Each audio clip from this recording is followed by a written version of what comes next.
Polda Jabar meringkus 13 orang tersangka kasus penjualan bayi ke luar negeri. 3 orang yang menjadi buron masih diburu oleh polisi.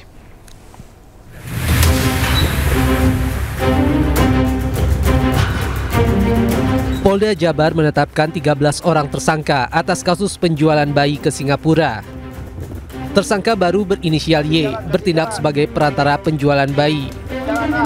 Hingga kini masih ada 3 orang yang dikejar oleh petugas yang diduga berada di Pontianak. Ketiganya berperan sebagai donatur, agensi, dan penampung bayi-bayi malang tersebut. Petugas juga akan melacak orang tua kandung dari 25 bayi yang telah berhasil dijual untuk dimintai keterangan. Polisi juga terus menelusuri jaringan pembuatan identitas bayi hingga pembuatan kartu keluarga untuk dokumen keimigrasian.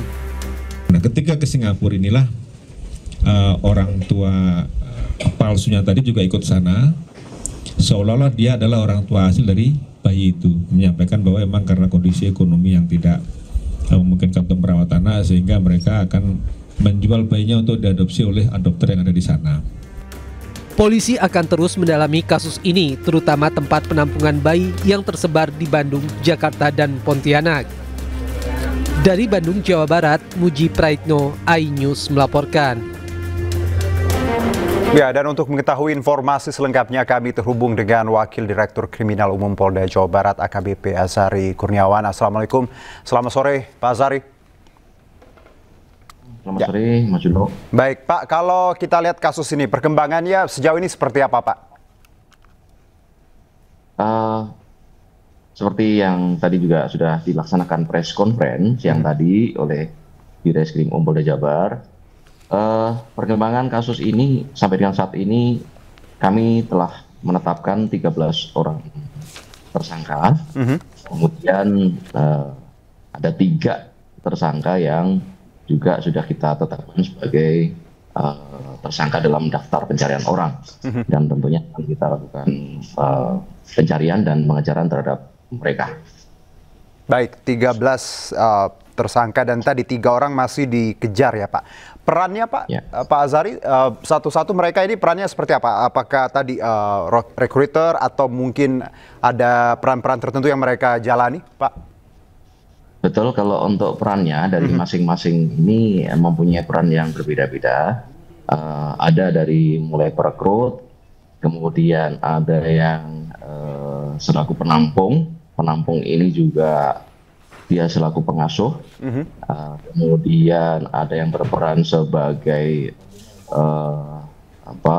pencari dokumen atau pemalsu dokumen.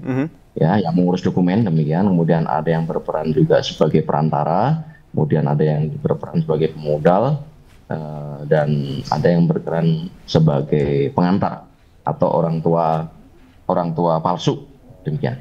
Baik, jadi perannya bervariasi ya Pak. Untuk tindakan mereka ini Pak, operasi ini sudah berapa lama Pak dari pengakuan para tersangka ini mereka melakukan hal ini? Mereka melakukan kegiatan ini sejak tahun 2023 sampai dengan sebelum terungkap ini. Jadi sudah melaksanakan transaksi penjualan bayi ini 25. Dari 25 bayi ini sejak 2023 ini 15 sudah berhasil dikirimkan ke luar negeri. Sementara 5 kita amankan dan sisanya kita masih dalam pencarian kita. Dari bayi tersebut. Baik, kalau bicara mengenai bayi ini Pak, asalnya, kalau yang saya baca kan kasus ini bermula saat polisi dapat laporan ada bayi hilang seperti Pak, dilakukan pengembangan lalu dapatlah jaringan ini. Tapi juga ada dari pengakuan tersangka yang saya baca mereka juga memang sudah punya perjanjian tertentu dengan beberapa orang tua yang dengan sukarela tadi menjual bayinya, atau seperti apa Pak? Betul, jadi kasus yang mengawali kita lakukan penyelidikan ini memang berawal dari laporan adanya penculikan anak bayi oleh tersangka, ya, perekrut atas nama AF, yang dilaporkan oleh orang tua si bayi.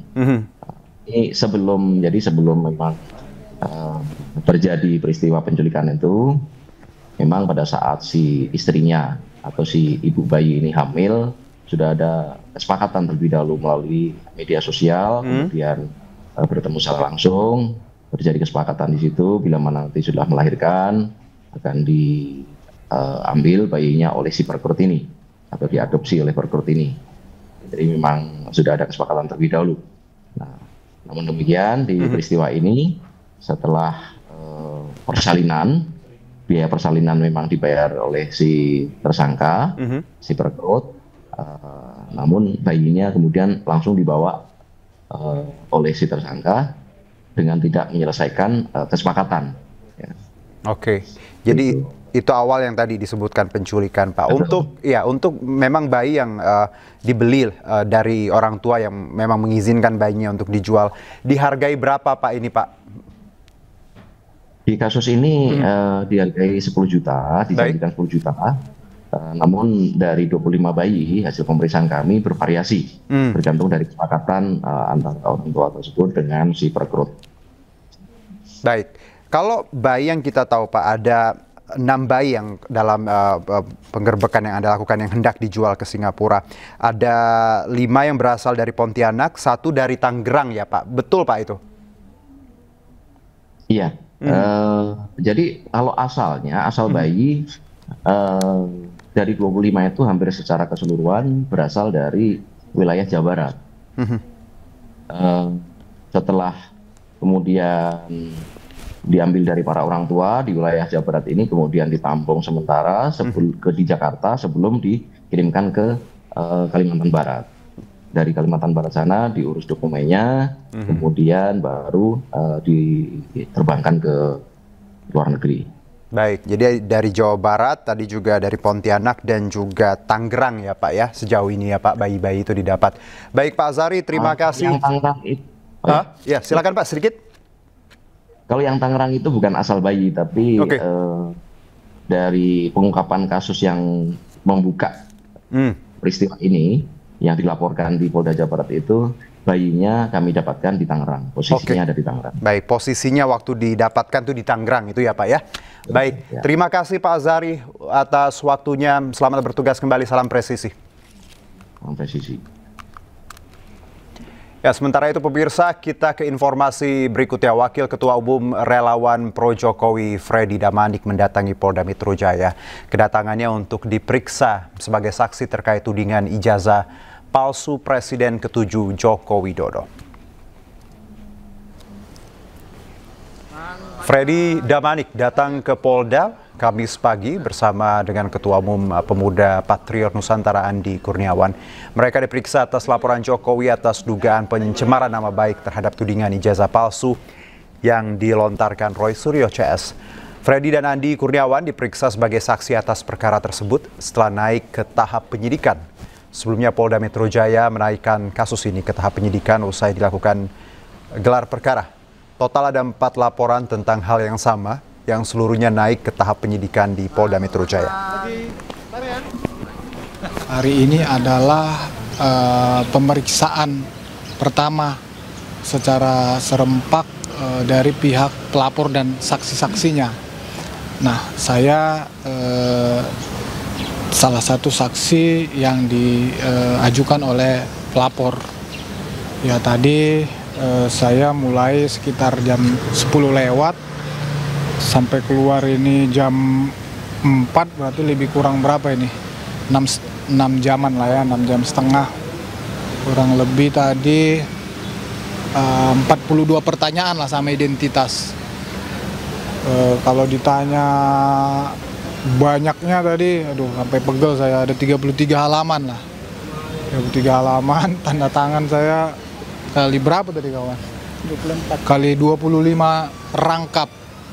Nah, saya lihat sih penyidik dalam hal ini memang profesional, prudent, dan sangat hati-hati ya.